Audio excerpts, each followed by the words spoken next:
예, 오늘은 개경 궁궐, 고려 개경 궁궐 구조 이념 분석 해서 남한여초 5번째 시간. 예, 용인 드라미아에 왔습니다. 국내에서 유일하게 이 그 고려 세트장을 체험할 수 있는 곳이에요. 원래 그 문경도 있었는데 이 문경은 그 조선궁으로 바꿔버렸어요. 태조왕건 끝나고 나서. 그래서 이제 여기만 체험하실 수가 있습니다. 오늘 마침 뭐 드라마 촬영 이런 것도 없고 해서 이제 조용하게 찍을 수 있겠네요. 그때 오늘도 여기도 2번째인데 그때 왔을 때는 사람이 많았거든요. 여기 촬영한다고. 자, 이게 느껴지십니까? 고려궁, 예, 고려 개경궁궐 느낌이. 저기 보이는 거는 이제 그 최후 세트거든요. 그러니까 이쪽으로 가면서 썰을 풀어보도록 하겠습니다. 임진강을 건너고 도라산역을 지나 비무장지대 판문점을 통과하면 그곳에 개성이 기다리고 있습니다. 북조선의 수도는 평택별시고 개성은 그 다음 위상을 지닌 직할시죠. 근데 그 고구려 시대는 거꾸로입니다. 개성이 수도 개경이었고 평양은 그 다음 위상을 지닌 서경이었죠. 고구려는 개경이 먼저, 평양이 먼저고 고려는 개경이 먼저 했다. 개경은 474년 6개월 동안 이 강화도 시절이었던 최후 사택 강화도 시절이었던 그 37년 10개월을 제외하면 이 436년 8개월 동안 고려의 수도였습니다. 개경은 고려가 쓰러지고 조선이 서면서 개성으로 격화되고 주변으로 밀려나죠.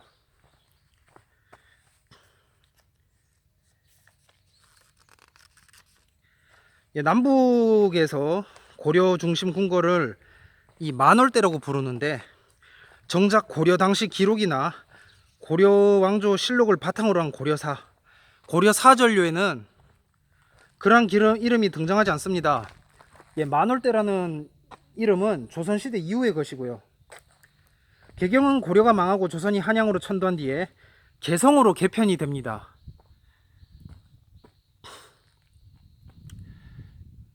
인은 이제 그 인종, 고려 인종 인 그런 것처럼 그 참을 인, 시대 흐름에 순응하고 지세에 이렇게 순응하면서 그런 그 목적으로 고려는 인의 나라였다 뭐 이런 말을 하죠. 그래서 그 고려가 망한 뒤에 그 개경은 개성이 되는데 이 고려 시대의 수도 개경은 외성인 나성, 송악성인 발어참성, 궁성을 포함한 황성으로 둘러싸여 있었습니다. 발어참성이 송악성과 그 기슭에 먼저 지어졌고 그 뒤 궁안에 그 궁성과 황성이 축조되고 현종 때 외성인 나성이 세워집니다. 이게 당연히 세트장이니까 이렇게 막 돌도 막 이렇게 이빨 이게 안 맞고, 그다음에 더 중요한 거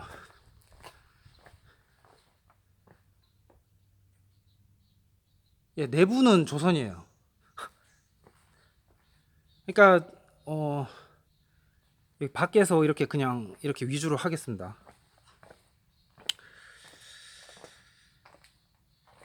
그래서 그 바로 참성이 송악산과 그 기슭에 먼저 세워졌고 그 뒤 그 안에 궁성과 황성이 축조되고 현종 때 고려 현종 때 외성인 나성이 세워집니다. 바로 참성은 장군 왕건이 궁의 시절에 쌓았고 궁성은 임금의 자리에 오른 태조 왕건이 개경을 수도로 하면서 쌓습니다. 황성은 칭제 건원을 한 광종 때 축조되었다고 보이고요. 나성은 현종 때 가서야 거란 침략을 의식해서 축조됐습니다. 개경은 요하이 전쟁 때 파손됐다 재건됐지만 몽골과의 전쟁 때는 제대로 복구되지 못합니다. 환도 이후 황도로의 위상을 상실하고 궁성 일부만 복원되어서 의뢰 공간으로만 사용됩니다. 예, 황성은 복구되지 못하죠. 나성은 공민왕 때 어느 정도 복구되었다가 홍건적 침략으로 훼손됩니다. 나성 규모가 커서 복구가 힘들자 포기하죠.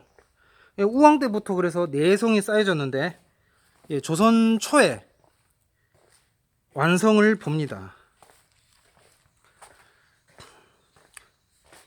이 나성과 그 안의 방이 짜여진 모습, 황성과 그 안의 궁궐이 짜여진 모습에는 개경인들 내지 고려인들의 인생관 내지 세계관이 반영되어 있습니다. 부와 방, 성문 정각 하나하나에 고려인들의 삶에 대한 접근 방식이 숨어 있었습니다. 그러므로 조선인의 눈으로 현대인의 눈으로 접근할 경우에 이 핵심에 도달하기 어렵습니다. 가능한 한 고려인의 마음속으로 뛰어들어가 대화를 나누시는 게 좋습니다. 예, 송악은 고려의 모체죠. 이곳은 원래 이 송악은 신라 시대 때까지만 해도 주변부에 지나지 않았습니다. 대신라 시대. 그러니까 흔히 말하는 통일신라 시대 때까지만 해도 송악은 주변부에 지나지 않았다는 거예요. 조그마한 고을이었죠. 그러다가 그 왕건이 두각을 나타내면서 마침내 고려의 수도가 됩니다. 이 왕건은 송악 출신이죠. 왕건이 태어난 집에는 훗날 봉원전이 들어섰는데 이곳을 중심으로 해서 이 궁궐의 건물이 배치가 됩니다. 예. 예, 개경은 그 명칭이 송악의 서쪽 개성군과 관련이 깊습니다. 하지만 모체가 송악군이죠. 개경은 수도인 까닭에 이 경성이라는 호칭이 빈번하게 쓰입니다.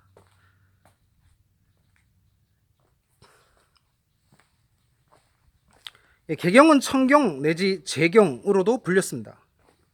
송악에서 유래한 송경의 명칭은 내륙지향적이고 폐쇄적인 반면 예성강에 접한 개성군의 성격과 열림, 개의 상징성을 선호해서 그 명명된 수도의 공식 명칭 개경은 해양지향적이고 개방적입니다. 예, 개경은 세상을 향해서 활짝 열려 있었던 것입니다. 활짝 열린 수도였던 거예요. 950년 광종 원년에 황제를 칭하고 연호인 광덕을 반포합니다. 제위 11년에는 연호 준풍을 반포하고 개경을 황도라고 칭하죠. 이제 개경은 황제의 수도인 황도가 됩니다. 예. 개경의 도시계획은 1029년 고려 현종 20년에 일단 완성되었다. 그렇게 할 수 있죠. 이후 개경 도시구조는 세파에 따라 변천을 거듭합니다. 예. 개경 일대 종교시설은 예종 때 대략 완성 단계에 다다릅니다. 고려 초기에는 선종사원이 우세했는데 제가 말했잖아요. 이 그 신라 시대는 불교는 그 어떤 예술품에 더 치중을 하고 그다음에 이게 불교 국가가 아니라 다종교 시대였다. 근데 이제 불교 국가라고 하면은 이제 고려. 예. 고려 초기 때까지만 해도 선종사원이 우세했는데 광종 때를 거치면서 이 점차 교종사원이 우세해져서 그러니까 그 불국토 불교 국가가 됩니다. 예.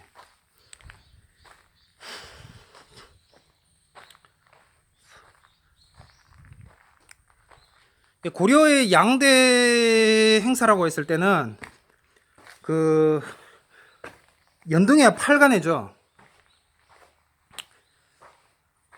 연등해야 팔간해인데 연등해 때 봉원사, 팔간해 때 법왕사를 참배합니다. 강도 시대에도 개경은 여전히 황도였고요. 그러나 버려진 개경은 몽골군의 침략의 폐허로 변하죠. 원간섭기의 고려는 큰 대가를 치러야 했습니다. 황제국 체제에서 제후국 체제로 격화되죠. 충렬왕 원년에 관제 격하와 그 다음에 충렬왕 제위 2년에는 칭호가 격하됩니다. 예. 개경은 더 이상 황도가 아니었어요. 봉골도 더 이상 황성이 아니었죠. 개경의 수도로서의 기능은 이성계가 세운 왕조에서 완전히 상실됩니다. 1395년 개경은 개성이 되고요.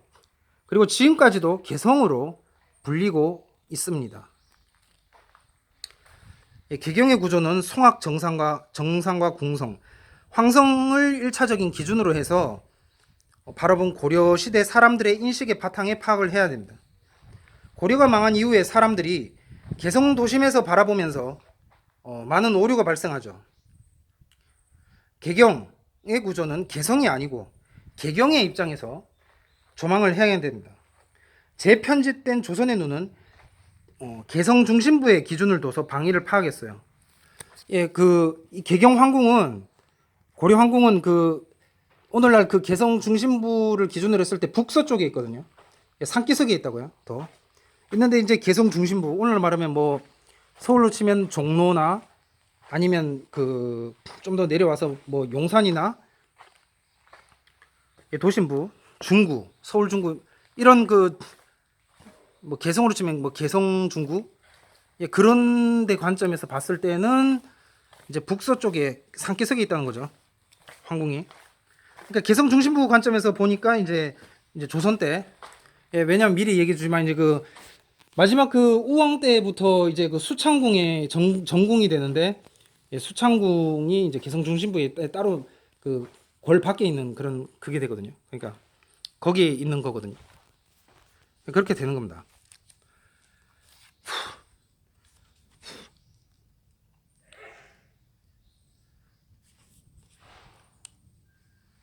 그래서 개경의 수도로서의 기능은 이성계가 세운 왕조에서 완전히 상실이 되고 1395년 개경은 개성이 됩니다. 그리고 지금까지 그렇게 불리고 있죠. 개경의 구조는 송악 정상과 궁성, 황성을 1차적 기준으로 해서 바라본 고려시대 사람들의 인식의 바탕에 파악을 해야 됩니다. 고려가 망한 이후에 사람들이 개성 도심에서 바라보면서 많은 오류가 발생하죠. 개경의 구조는 개성이 아니라 개경의 입장에서 조망을 해야 됩니다. 재편집된 조선의 눈은 개성 중심부의 기준을 두어서 방위를 파악했습니다. 개경 나성은 지형을 따라 쌓여지고 나성문들은 지세를 따라서 자리를 잡았죠. 태조왕건은 개경을 건설하면서 예에 의거해서 문을 여러 겹으로 만듭니다. 여기서 예는 주역의 괴입니다. 예방을 한 거죠. 그러니까 태조는 환란을 미리 대비해서 예방함으로 활악한 고려를 오래도록 유지하고자 여러 성문을 만든 것입니다. 이 정신은 현종 때 건설된 나성의 문들에 개성됐습니다. 이는 개성의 여러 문, 나성문들의 주역의 원리가 고려되었음을 시사합니다. 주역은 음양론인데 오행과 결합해 음양오행을 이룹니다. 개경의 도시계획은 장안을 모델로 했습니다. 개경의 궁궐은 한나라 왕실, 장안의 제도를 본받았다거나 개경을 장안으로 부르기도 했다는 점이 이를 시사해 줍니다. 그러니까 개경의 모델은 장안이에요. 한나라 장안, 당나라 장안, 장안이에요. 한나라 장안으로 보면은 이제 고구려 신천 강시계 쪽으로 이렇게 기울일 수 있겠고, 당나라 장안으로 보면 뭐 당선종설 이래서 이제 뭐 투르크계 그렇게 볼 수도 있겠는데, 어제 한 패친 강모씨 패친이 이제 자기는 그렇게 생각을 안 한대. 그러니까 그냥 이 중국 한족으로 보는 거죠. 저는 그렇게 봤어요. 안동김 씨하고 다르게 개성왕 씨는 이제 자유 선택 의지로 해서 이제 저는 투르크계로 보지만 이제 님은 뭐 중국계로.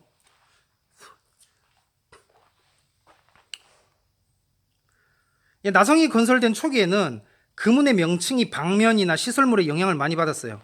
하지만 정비 과정에서 몇몇을 제외하고 방향에 기초한 음양오행에 좀 더 부합되게 개칭되었고 그것이 고려사에 실리게 됐습니다.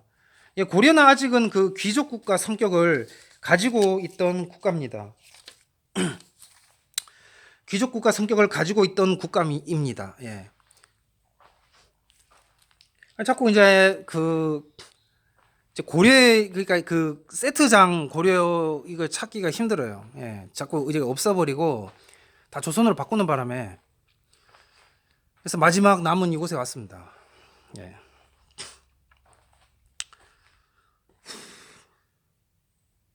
신라 시대는 확실히 기족국가죠. 그리고 조선은 확실히 관료국가죠. 예, 고려는 뭐합니다. 그러니까 고려의 음서제라고 하면은 이렇게 낙하산 인사잖아요. 솔직히 음서제. 그러면 지금 진짜 귀한 혈통이구나. 만약에 그 투르크계라고 본다면은 진짜 귀한 혈통이구나. 샘족 혈통이구나. 뭐 이렇게 볼 수도 있겠죠. 그렇게 말할 사람도 있었겠죠. 근데 그게 아니고 조선 때는 어떻게 되느냐? 그냥 그러니까 과거를 안 보고 이렇게 음서제가 많이 줄었거든요. 과거 안 보고 왔다 그러면 에이 이 사람 실력 없구만. 그냥 어디 뭐 뒷돈 써서 왔거나 하여튼간에 이렇게 욕하는 거예요. 흉보는 거예요. 그러니까 그 고려 때하고 조선 때하고 이게 이제 그 달라지거든. 예. 그래서 고려는 뭐예요? 중간 선상이 있죠. 귀족제 성격도 있고 과거 시험으로 올라온 관료제 성격도 있습니다. 예, 과거 시험이 이제 오늘날로 말하면 뭐 사법고시 이런 건데, 그러니까 쉽게 말해서 이 그 고려는 사법고시도 시행하고, 그다음에 낙하산 인사도 하고 이랬던 거죠.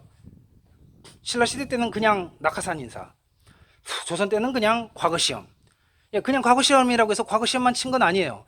하지만 과거 시험이 대세였고 오히려 낙하산 인사로 온 사람은 쪽팔렸던 거지. 예. 저 사람 뭐 흠이 있어서 정식으로 시험 안 보고 들어왔다. 예. 근데 고려 시대는 안 그랬다는 거예요. 예. 고귀한 혈통이구나. 뭐 왕족이 투르크계면은 뭐 샘족 혈통이겠구나. 뭐 이렇게, 그러니까 뭐 투르크계 일한 게 뭐 어쨌든 중동계. 예. 한국 관점에서 그렇게 보여요. 예. 이제 막상 그 서양의 오늘날 그 발달된 관점에서는 이제 뭐 터키나 이란도 뭐 이렇게 쪼개죠. 아랍이 샘족이고 뭐 이렇게 하는데, 이제 한국의 입장에서 봤을 때는 그냥 이 중동 쪽, 예, 뭐 아랍이든 그쪽이 있잖아요. 뭐 유대인이든 아랍인이든 뭐 투르크인, 그러니까 터키인이든 뭐 하여튼 그쪽 그냥 한테 묶어서 이렇게 여기서는 그렇게 보거든요. 그래야 되기 때문에 아무튼 그쪽인가 보다.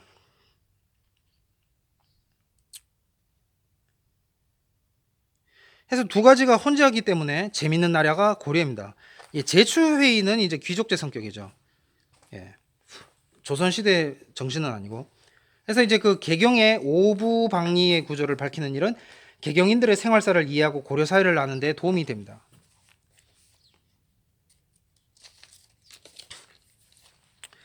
예, 지리지 편찬자들은 현종 15년에 정한 내용을 완성된 모습으로 소개하죠. 모두 5부 35방 344리였습니다. 35방에다가 그 궁성을 포함한 황성을 더하면 36이 되는데, 신선이 거처하는 이상향인 36 동천을 표현한 것이 아닌가 싶습니다. 그리 되면 개경은 신선 세계가 되는 거죠. 음양과 오행의 원리가 개경의 도시계에게 많은 영향을 미쳤습니다. 왕건은 건괴를 적용해서 연호가 천수이고 정전은 천덕전입니다. 개경의 방위는 음양 오행이나 계절의 순환과 호응하도록 짜여졌습니다. 고려는 수덕을 중시했습니다. 수덕 중시는 서경은 수덕이 순조로운 곳이고 고려 땅의 근본이라 이 대업을 만대까지 유지할 땅이므로 자주 행차해서 머물러야 된다는 그 왕건의 유훈에도 잘 드러납니다. 고려인들은 자신들이 오행중 물의 시대에 살고 있다고 인식했습니다. 이는 한국 국가 역사에도 나타나죠. 경남가야는 불의 시대, 고려는 물의 시대, 조선은 나무의 시대, 현재는 금의 시대, 미래는 흙의 시대가 되는 것입니다. 물론 그 기독교 관점에서 본 오행입니다. 상극구도를 분석한 것이죠. 화와 금은 오버랩 가능합니다. 즉 대가야와 대한을 겹쳐 이해할 수도 있다는 말이 되겠습니다. 왕이 곧 백성이죠. 예.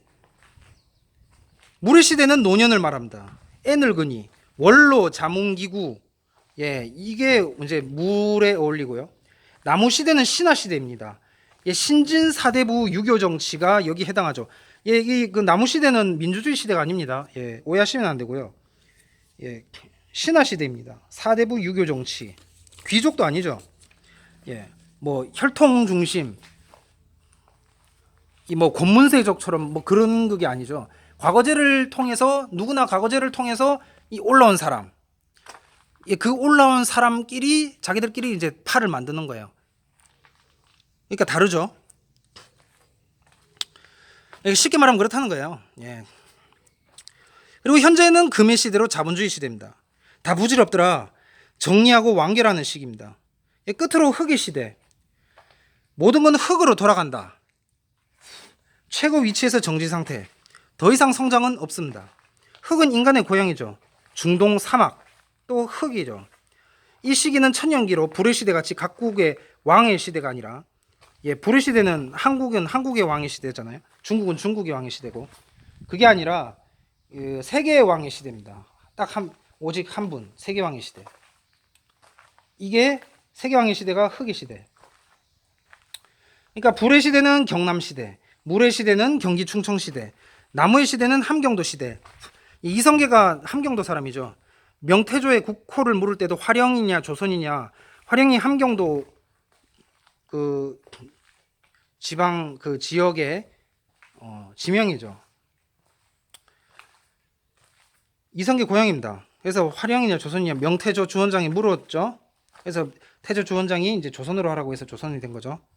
그리고 금의 시대는 민주계 호남이죠. 백성시대입니다. 소금천시 중국어. 현재는 금의 시대 쩐의 시대가 되겠습니다. 경북은 없습니다. 여기 해당되지 않아요. 경상도 그러면 경남이에요. 이 오횡에서 그래서 제외했습니다. 나머지 일반인들 한국사를 분석한 거죠.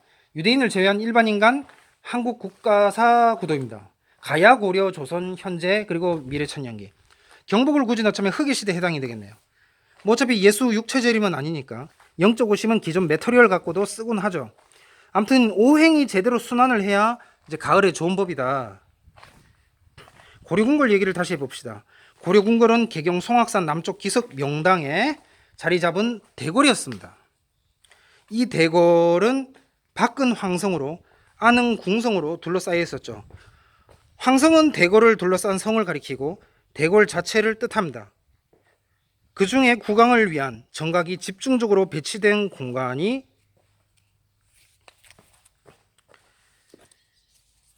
궁성이었습니다. 고려가 궁성 바깥을 둘러싼 성을 따로 만들고 그것을 나아가서 그 안의 공간을 황성이라고 칭한 사실은 중대한 의미가 있습니다. 왜냐하면 군주가 머무는 중심 궁궐을 황성과 궁성의 이중 구조로 하는 것은 이 황제국, 천자국의 궁궐 제도죠. 황성은 황제, 천자의 성이고, 황제, 즉 천자의 궁궐은 황성을 의미하기 때문입니다. 개경의 황성은 분명히 존재했습니다. 하지만 여말 몽골 간섭기로 조선시대 오면서 잊혀지죠. 세종실록이나 동국이어지 승남에는 아예 언급조차 되지 않습니다. 황성이 없었던 조선시대에 황성은 기억하기 싫은 존재였죠. 일본은 황성을 궁성이라고 왜곡해서 표기를 합니다. 개경궁성은 태조 때 지었지만 황성은 언제 시작됐는지 기록상으로 아직 확인이 되지 않고 있습니다. 태조왕건은 918년 6월에 즉위한 후에 다음 해인 정월 송악에 도읍을 하고 궁궐을 창건했습니다. 그는 연호를 천수라고 해서 천자임을 드러냅니다. 항복한 신라의 경순왕으로부터도 천자라고 불렸어요. 그래서 이제 그 라왕거소가 이제 이제 개경 지도를 보시면 궁 이렇게 옆에 있거든요. 그러니까 그 궐 옆에 있거든요, 따로. 거기에 이제 경순왕이 정승공이라고 불리면서 살았던 거죠. 경순왕으로부터도 천자라고 불렸어요. 이 궁예를 축출해야 되는 상황에서 이 축출 명분으로 철옹 궁궐 경영에 과도함을 든 상황에서 황성이라는 대규모 궁궐을 경영하기 어려웠을 것입니다. 통일 후에도 태조는 궁실을 바람과 비만 막을 정도로 누추하게 지었어요. 하지만 광종은 기필코 궁실을 제도에 넘게 만들었으니 이 태조 말년까지도 이 궁궐 확장이 이루어지지 않은 반면에 광종은 궁궐을 대대적으로 확장하고 화려하게 꾸며 왕국의 궁궐 제도를 뛰어넘고 황제국의 궁궐 제도를 구현해 황성을 축조했습니다.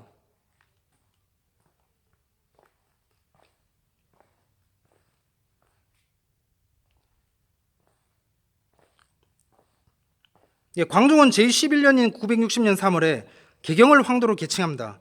황성의 본래적 기능은 고려 국왕의 황제로서의 위상을 나타내기 위한 것이죠. 도성은 황도, 대궐은 황성으로 불려졌습니다. 고려가 황제국의 궁궐 제도인 황성과 궁성의 이중 구조를 운영한 것은 단순한 성곽제도 차원이 아니고 국가와 국왕의 위상을 상징하는 궁궐 제도 차원에서 접근을 해야 합니다. 몽골 침략기에 파괴된 개경 황성은 원간섭기에 고려가 제후국이 되면서 존재 의미를 상실하게 됩니다. 그래서 그 일부만 복구가 돼요. 황성의 정문인 광화문, 여기서 광은 빛광이 아니에요. 조선하고 다르게 보셔야 돼요. 이 광화문은 동쪽에 위치해요. 조선은 남쪽에 위치하는데 고려는 동쪽에 위치하죠. 한자도 다릅니다. 조선과 다르게 빛광을 쓰지 않죠. 고려 광화문은 조선 경복궁 궁성 정문인 광화문과 다르게 동쪽에 위치하죠. 조선은 남쪽이고. 왜 동쪽에 위치하느냐? 그것은 고려 궁궐의 특징을 대변하는데 해 뜨는 동쪽과 용서하는 인을 중시하고, 여기도 인이 보이죠? 용서하는 그 인을 중시하고 지세의 흐름에 순응한 고려인들의 인생관을 보여줍니다. 고려는 오직 대역죄와 불효만 목을 베고 그 외에는 중죄를 저질러도 웬만하면 유배를 보냈는데 그쳤어요. 지방에서는 사형을 집행하지 못하고 개경으로 올려보냈어요. 형벌도 과한됐어요. 곤장치는 도구도 가벼웠죠. 고문도 별로 하지 않았어.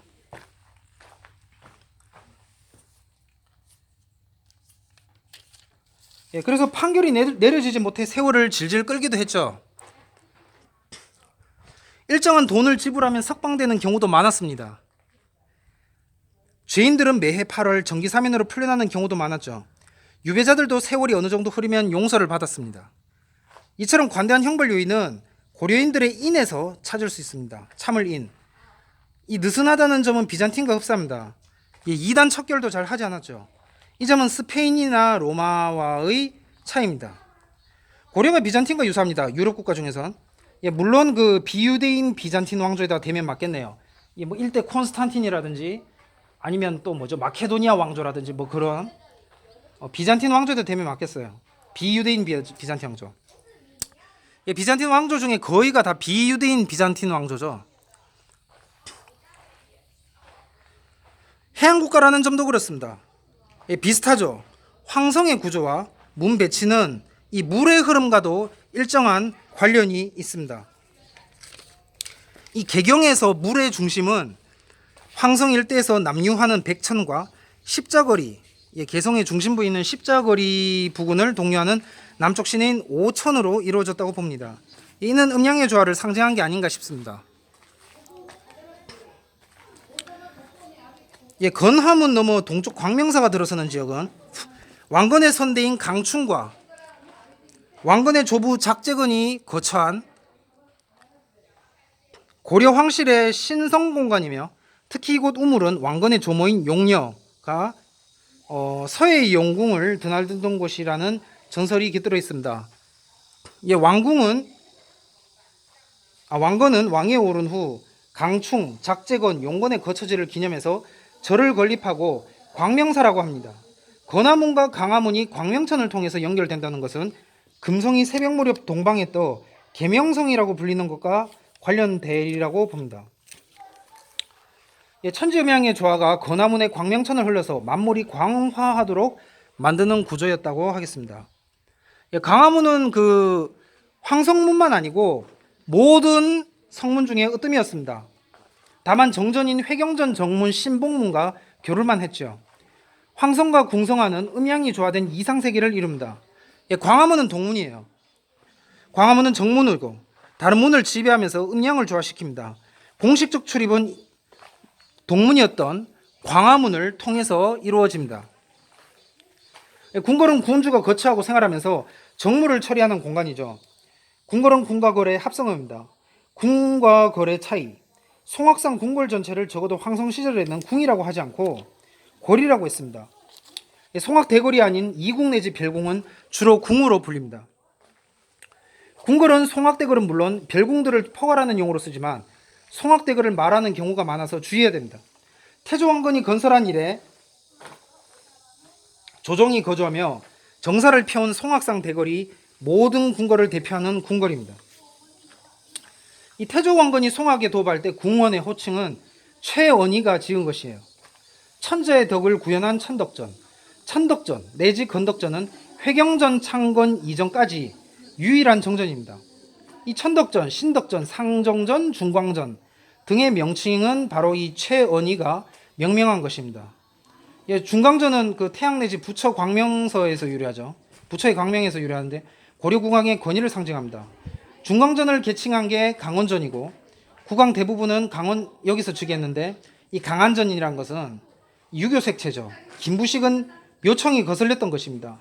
중광전 그러면 이제 불교 색채 느낌이 나잖아요.